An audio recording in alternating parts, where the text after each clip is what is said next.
Picture this. Every time you throw a ball, jump in the air, or simply stay grounded, you're experiencing something. It feels like an invisible hand keeps pulling you or the object you throw down. If you are fascinated by this amazing process of nature, then this is the program for you.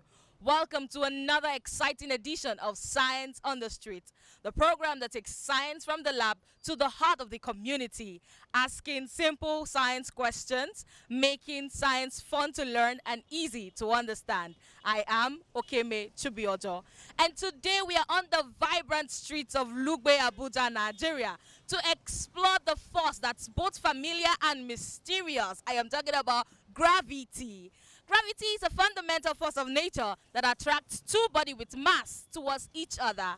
It is what that keeps us grounded on Earth and governs the motion of celestial bodies, such as planets, stars, and galaxies.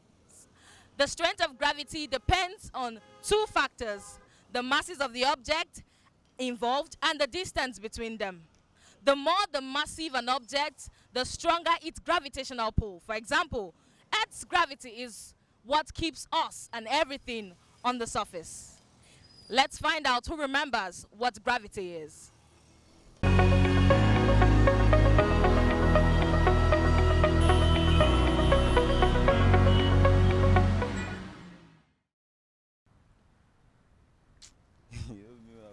don't know this one. I don't know this one that they talk. Do you know what gravity means? Gravity, yes. Okay, let's hear it. Gravity is just like, I don't know how to explain this. Okay, It's a force. okay. It's a force on a particular things. Okay. Like, as I they say, the gravity, like, it's something that is a prover and it's the force of. It's a prover to me because I got to understand that gravity is a force. They say what's like example they say what goes around surely comes back around. I don't know. But you have heard of the law of gravity. Yes. Okay, what's the law of gravity? Seriously, I don't know. Just pulling an object down from the maybe a falling object. Yeah.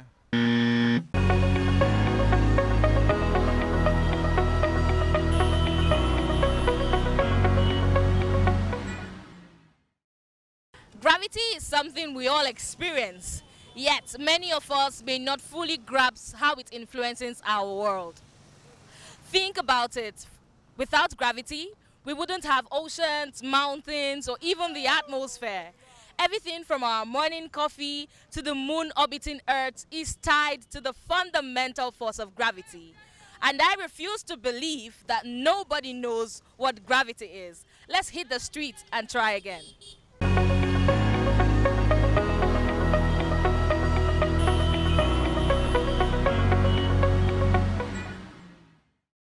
What is gravity like? Gravity to you now. The absence of force. Gravity is the absence of The force. presence of force, sorry. Okay, the presence of force. Yeah, gravitational force that pulls you down, yes. Okay, thank you very much. It's a force that brings down everything that is being thrown up to the floor. Yeah. Gravity is a force that pulls you back to the initial position. Okay, it's a force, Okay. and it's most intense at the center of the earth. Okay, it's a force and it's most intense at the center of the earth. So what does this force do? It pulls everything down. Okay, it pulls everything down. To itself, rather. It pulls things towards itself. So since it's down in the earth crust in the middle, so we feel it's pulling us down because it's actually, yes. Do you know what gravity is? Gravity. Yeah, I have an idea about it. Okay. Well, gravity is a force. Let me just say, it's a force, that push things downward. Gravity is a pull towards the center of the earth. Gravity is a force, Okay. as in physics, that allows how do you prove it? That can suspend something that must come down. Gravity means like center of earth that pulls any object from going up. Instead of going up, it will pull it to come down. And it's what makes things don't float in earth. What about you? Do you have any idea about gravity? Okay. Gravity is something that does not make object to float on earth.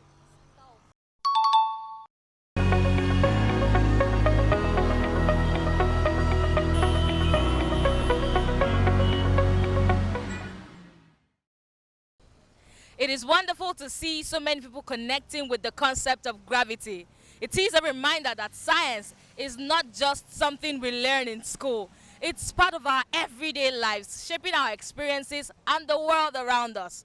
All right, up next for a more elaborate session is the quiz segment of Science on the Street. Stay tuned.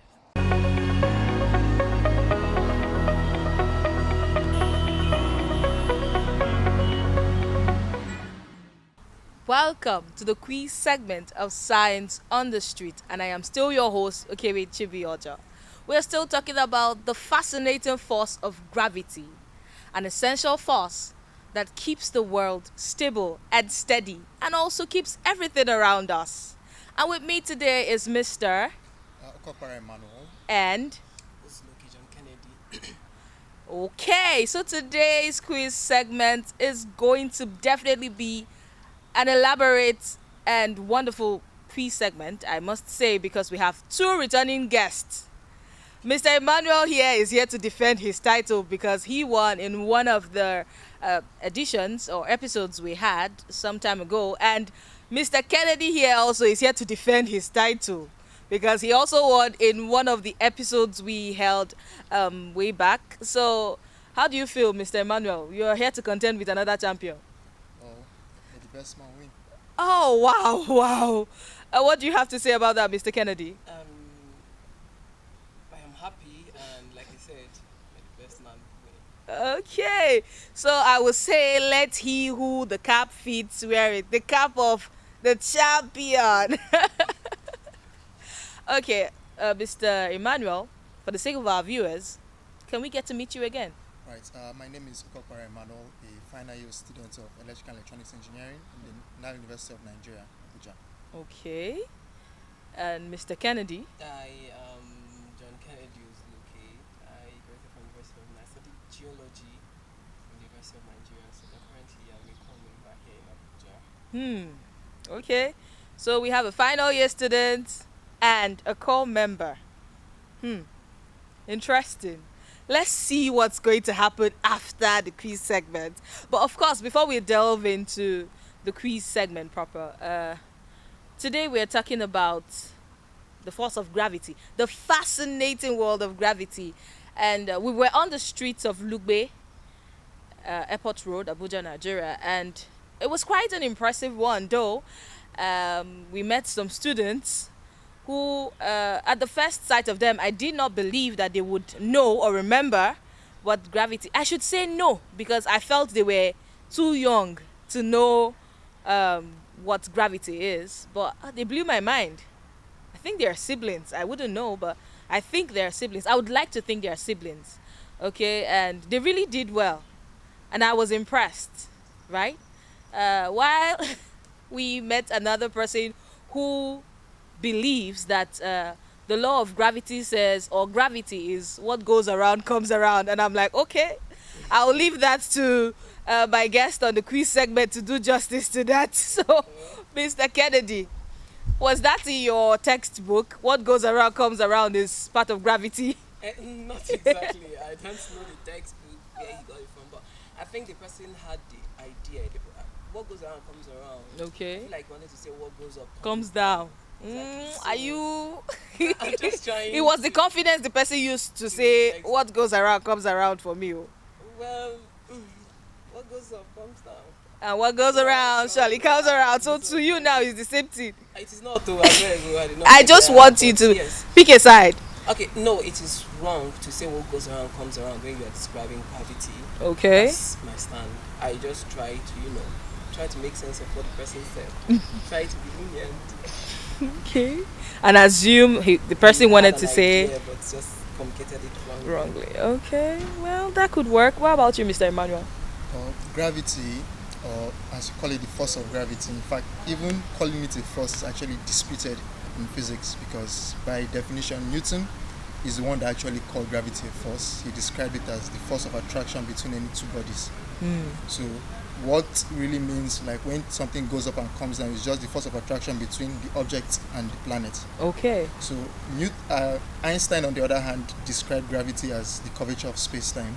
So to explain it better, so imagine you have a rubber sheet, okay, and on one part is flat, and on that part is a body on it that's pressing on it. So on the part that is flat, if you, for example, roll a marble, it's going to go straight on it. But the part where, let's say you have a bowling ball pressing on it, if you have a marble on it, it's going to keep on rotating towards the center, downwards. So he explained in context, like, so now stars, planets, they're like the big bodies pressing on space, causing gravity, and whereas in free space, that's why sometimes you might tend to say that there's no gravity in space. So his definition explained gravity in that context as not as a force, but rather as a reaction to bodies actually impacting the fabric of space and time. Okay. So it means it's not what goes around comes around. No, but it's possible now. You just give an illustration that the marble will just keep going around. So maybe that's the going around and coming around. I wouldn't know. Okay. So like I would always ask, of course, like I said, for this particular topic, I was impressed by some students, and their response was absolutely correct. But like I would always ask on the quiz segment, for those students that cannot remember some of these topics, something as common as maybe matter, gravity, things like this, because science evolves, right, on a daily basis. But what's important is the fact that we live science every day. Science is around us, and we cannot dispute the fact. So some of these simple concepts, that are so common and we see them around us, there are things I feel we shouldn't forget, and most especially the younger ones that just fresh out of school, or they're still in school and they don't remember these things. And I'm like, what is the problem? How do we help these people? Because at every point, it is my wish that our teenagers, our students, can be at par with their contemporaries in other parts of the world. So what is happening? What have we not gotten right, Mr. Emmanuel? Well, I tend to say, like, sometimes studying, people learn in different ways. Okay. And I feel it's easier for someone to learn something if they can relate it to something else, something they can see, like, on a daily basis. Like for gravity, for example, now, if you just explain it in terms of the books and everything, people might just want to get the knowledge, write their exams and go. But if you can relate it to someone, like, okay, if you, every day, why don't you, when you jump, you don't continue going upwards, why you must come down? So something as simple as that. So even if the person can't really explain it technically, they can still understand the concept because they can relate to it. So sometimes it's just, instead of trying to, let's say, getting knowledge for the sake of writing exams, it's more of related to day-to-day activities or basically events in your daily life. So that's why I feel. Okay. Mr. Kennedy, what do you have to say about that?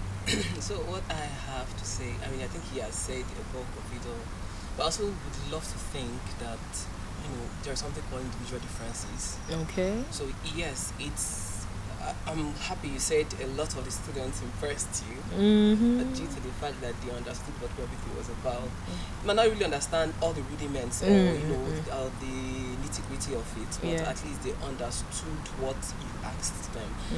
While some others may not remember, they might not understand it, and sometimes it goes beyond just the teaching. Sometimes people, I don't know how to put it, but it's a fact that we are not all going to be smart. Let me put it that way. I think that came out wrongly. Okay. But people are different. Some people remember, some people will forget. Okay. And like you said, I feel like the more you relate it to what they do every day, maybe they may be able to now remember it. But I think at the end of the day, you might still relate it and all, and they might still understand it. but then eventually back and they'll still forget. So Over I time. don't really know what exactly is wrong. The fact that some understood means that teachers have thought, but the fact that others don't, it could be other things. It could be the fact that they don't have as much retentive memory as these ones that did. That's my opinion. Wow. Okay. So talking about retentive memory, you just took me back. I feel nostalgic hearing retentive memory because growing up, it was part of our morning prayers. Oh, this morning, Lord, as I'm stepping out, give me retentive memory. So hearing that right now just gave me a quick flashback. But I think adding to what you just said, it's a different dimension altogether. There is something called brain power. Okay, how to test the IQ of a person to ascertain their level of assimilation, and I think that is lacking in our schools because everyone has different way of assimilating things, and I think, oh yeah, that's right. So if we have an institution where all teachers and instructors, lecturers are made to understand how the IQ of each student works, I think it would help them in relating or conveying the message to them. And parents, I think, also have a role to play. When you have kids, growing up, I don't know, but it's always in every family where there's one smart kid where your mom is not like, can't you be like your brother? Be like your brother. He knows everything. He's always coming first position in class. And you're like, maybe you're the second to the last person. You're not a grade A student. So I feel parents also have a role to play by knowing the IQ level of every child and their assimilation level, their assimilation strength, to know that, oh, if today I teach this child A is for apple, if I ask this child what is A for tomorrow, he'll just tell me A is for apple. But then I have child B that I have to tell him A is for apple today. I come back tomorrow, tell him A is for apple. I come next tomorrow, tell him A is for apple. And then the fourth day, when I ask him, A is for what? He just tells me, Mommy, A is for apple. Right? I think this will also work by people understanding how their level of assimilation works or how they assimilate things. It would help us so that we'll know, oh, this child that went to school today, they taught this child gravity. He doesn't know it yet, though, until he has a home teacher to school him further, tell him what gravity is today, tell him what gravity is tomorrow. By next tomorrow, you ask him what gravity is, he'll be able to. Adding to that also, okay, learning is also not a one size fits all, because there are some people, there are something called a kinesthetic learner. So some people learn better when there's an activity tied to it. So maybe they are moving or they learn through visually. So yes, sometimes to teachers if it's possible for teachers to find out, okay, which way does this particular student learn better, because some people have no problem learning the way we are normally taught in school. It's just orally and you have been given a note to go and read by yourself. Yeah. Other people, they learn when there's an activity tied to it. So maybe for people like that, may prepare things like audiobooks. Okay. And so maybe when they are running on something, they could be listening to the lectures. Yeah. So even the one size fits all style of teaching also might not be doing some people favors, because not everybody learns the same way. Some people remember better if an activity was tied to it, or some people remember better if they can picture it, so if you can explain it visually. So once they see, they don't forget it. So some people, that's why you have some people that are very bad with names, but they are very good with faces. Yeah. So some people learn better when they can see it. Some people, they are okay if they can hear it. So sometimes even finding how people learn better and trying to help individually, it might actually make things easier for people going forward. Yeah, true. And like concrete. Parents, like you said, I think parents, they are very pivotal when it comes to these things, because I can understand from the teacher's perspective. I mean, I was one who started the idea of, they might not be, all the same in terms of learning, but I also feel like in as much as we are not all the same, I mean, we have to find an environment, and such environments most times are created by parents, where we can actually evaluate the students like that. Because I mean, come to a class, you have 50 students and you have one teacher. So if she is to subject every person to a different method they're going to learn from, I don't think they're ever going to make any progress, because they will be in one topic. So like we rightly pointed out, people's retention differs, and it is important that parents in particular, I keep saying parents because it's important they understand their kids and know what works best for them. Some parents could have two kids and decide that one will go to a technical school, one will just go to a normal secondary school because they feel like, oh, this one understands more when he does things with his hands and all. Yeah. So these are things that parents should also look at too. Yes, very valid point. Thank you very much. I hope that our viewers will be able to um, understand and take, imbibe some of this we have said today because it's really important. It will help our students. It's not just we sitting back to say that we have dull kids or dull students who don't have retentive memories or they play a lot or they're distracted. It could not be that. Okay, it could be that their assimilation level is not different and they don't catch up as fast as others, and then before they are done with one particular subject the term is over, and then we have like 5 or 6 more. So what happens to the remaining 6 or 5 of them? So it's a very, very valid point. Okay, so we'll move into the quiz segment proper. As usual, I have 15 questions and 1 tie question. I just feel that this tie question today will ask this tie question because I have 2 defending champions here. So as usual, you get to pick a number. I read out the questions and their options, and you tell me what you feel or you know the answer is. So, of course, as usual, question 1 is a general question, which says, what is gravity? So, I will start with you. Okay, so gravity, according to Newton, is the force of attraction between any 2 bodies. It can be explained as, or it can be gotten as a direct proportion to the masses of the bodies and inversely proportional to the distance between both bodies. So, or simply, it's just the force of attraction between 2 bodies, or the force that pulls a body towards another body. So on Earth, it will simply be the force that's pulling anything towards the center of the Earth, towards the surface of the Earth. Okay. So if you jump up, what makes you come down is the force that's pulling you back towards the Earth. So that would be gravity. Okay. I would have made a joke out of that, but no, I'll pass. What about you, Mr. Kennedy? Okay, I think you have said it all. Gravity is, there is gravity and there's gravitational force. Okay. Try not to mix them up. Gravity can be said to be an acceleration that is impacted on a body due to, try to say, the effect of another body that is placed either within its, could be orbit, it could be within its field, as the case may be. So gravitational force is, like you said, just the force of attraction.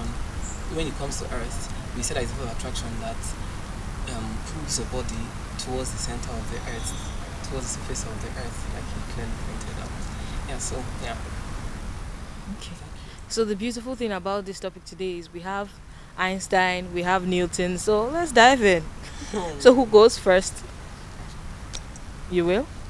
Yeah, I'll continue. You started already. Okay. So question number 5. Question 5. All the way to 5. Wow. Okay. Which celestial body influences ocean tide due to its gravitational pull? Did you get the question? Option A says the Sun, B, Mars, C, Venus, D, the Moon. The Moon. But technically, the question is not accurate because the tides are affected largely by the Moon and to a lesser extent the Sun also. So, but if it's the one that has the greater force, yes, the gravitational pull. It's the Moon. It's the Moon. Yes. The Moon. And you were sure it's the Moon. Certain. Okay, yes, the Moon is correct. I said it. Okay, so over to you, Mr. Kennedy. What number? Number 7. 7. Okay, we're not following the other things today. Okay. How does gravity affect the motion of planets in our solar system? A. It pushes them away. B. It keeps them in the orbit. C. It has no effect. D. It causes them to spin. B. Keeps them in orbit. It keeps them in orbit. Do you agree with that? I agree with him. Okay, that it keeps them in orbit. Keeps body in orbit. Okay. Okay, option B is correct. That's what you get when we have two defending champions. They're here to defend their educational title. Okay, that's fine. Over to you. Question 3. Question 3, all the way to 3. Okay, let's go to question 3.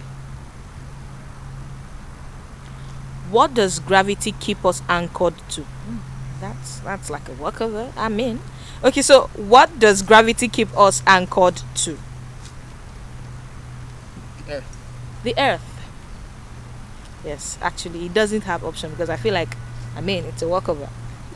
Okay, so question 3 is gone. Over to you. 5 is gone. 5 is gone. 3 is gone. 7 is gone. Let's go with 2. It's 2. 2. Where are you? Okay. Who first described the law of universal gravitation?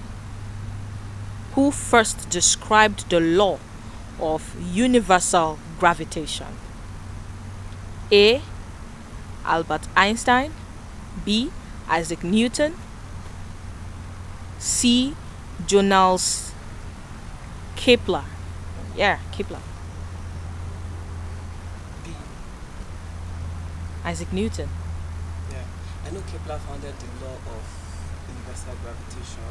Okay. Planetary motion. Planetary motion, rather. Oh, wow. Okay. I said it. Oh, please. But I'm going with B, which is Isaac Newton. What about you? Law of universal gravitation is Isaac Newton. Okay, so that's correct. Please can we move forward? I'm loving this. Question 4. Is question 4 available? Let's see. Yes, it is. Okay, so it says, what effect does gravity have on falling objects? Oh, it's a walkover, for Christ's sakes. What effect does gravity have on falling objects? So gravity is what actually causes objects to fall by pulling them towards the planet, towards the surface of the planet. Okay. So it makes them fall at a constant rate of about 9.8 meters per second. Okay, that's all right. Absolutely correct. Over to you. question number. Which one is free again? From 6 downwards. Okay, 6. Okay, number 6. What would happen to life on Earth if gravity did not exist? Am I supposed to answer without options? Let's give it a try. Okay, if gravity didn't exist, perhaps man will be floating. Perhaps there will be no life on Earth. Okay. Because gravity influences almost everything around Earth. Like you keep this seat and it's sitting here, it's standing here, it's because of the effect of gravity on the seat. And I don't know. You can read the options. Maybe I would also will be floating. You'll be floating, possibly. Although floating is not entirely due to the absence of gravity. Gravity, okay. Sometimes it could also be actually the entirety of gravity. Oh. So if the only force acting on an object is gravity, the object is bound to be on free fall, like what you find out there about they say people are floating. It's not because there is no gravity, it's because research says because the only force that's actually acting on the object is entirely gravity. Okay. Okay, so the options here says it would thrive. That's talking about Earth. What happened to Earth, yeah. Said it would. A says it would thrive. B, it will struggle to exist. C, it would become stronger. D, it would float freely. I think I'll just go with D. It will float freely. Yes. Yeah, that's what will happen to Earth. To just be floating. And I'll be up there, I'll be like, hey, Mr. Kennedy. Okay, but the answer here says it will struggle to exist. The reason for that is also because gravity keeps the Earth in orbit of the Sun.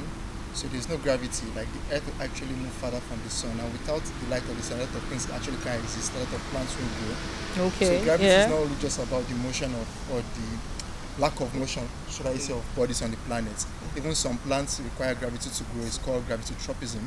So without gravity, a lot of things actually won't work on the planet.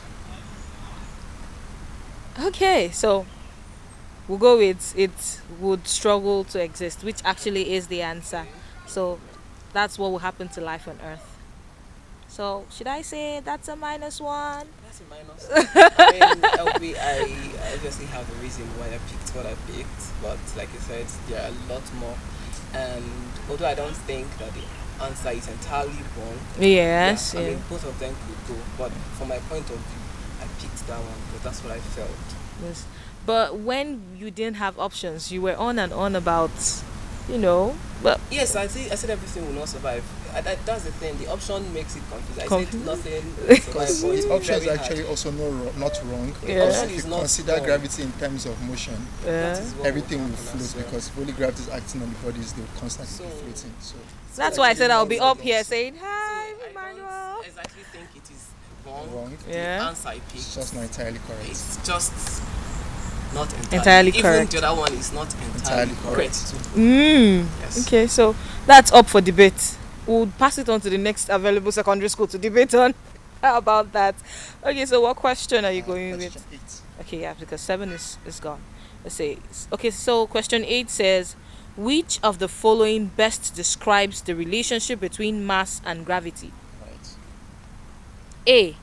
More mass means less gravity. B. More mass means more gravity. C. Mass has no effect on gravity. And D. Gravity acts only on small objects.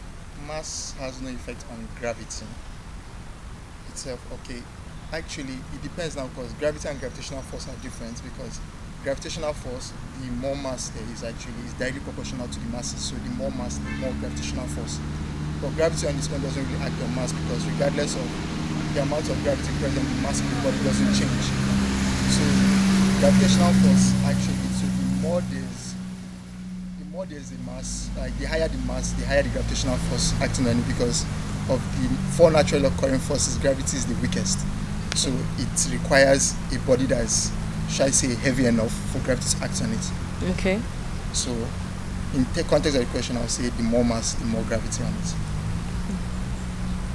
I would say that gravity does not have effect on mass. I mean, what he explained is absolutely correct. But the question wasn't asking about gravitational force. It was just about gravity. You say which of the following best describes the relationship between mass and gravity? Yes. The relationship between Relationship mass between and mass gravity. and gravity. There's no relationship between There's mass no and gravity. relationship. Okay. But there's a So relationship between gravitational force and masses. and mass. Okay.